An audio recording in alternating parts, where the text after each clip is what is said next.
Hi అండి. ఈరోజు video పెట్టడానికి చాలా లేట్ అయింది. దానికి కారణం ఏంటో చెప్తాను. ఈరోజు తొలి ఏకాదశి రోజు మా ఆయనకి నేను 10 సంవత్సరాల నుంచి ఒక విషయం అయితే చెప్పటం లేదు. ఈరోజు చెప్పాను. మీకు కూడా చెప్తాను ఏంటనేది.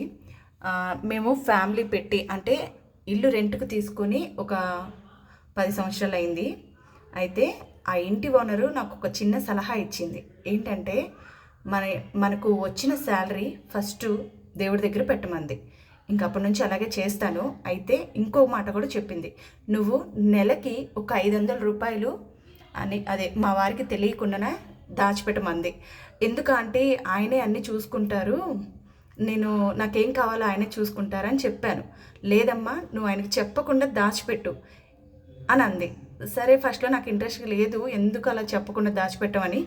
కానీ కొన్ని రోజులు అయ్యాక అలాగే చేశాను. ఇప్పుడు దాకా చేశాను. ఇంకా మీరే గుర్తుపెట్టుకోండి ఎంత మనీ అయిందో. ఇంక ఈరోజు ఆయనకి చెప్పాను. ఆ పని మీద నేను బయటకు వెళ్ళాను మనీ తీసుకొని. సరే, ఇప్పుడు ఏం చెప్తున్నానంటే రోజులు అనేవి చాలా తొందరగా గడిచిపోతున్నాయండి కదా, చాలా గడిచిపోతున్నాయి. అందులో ఒక్క 500 తీసి పక్కన పెట్టుకున్నామంటే దేనికైనా పనికొస్తుంది కదా.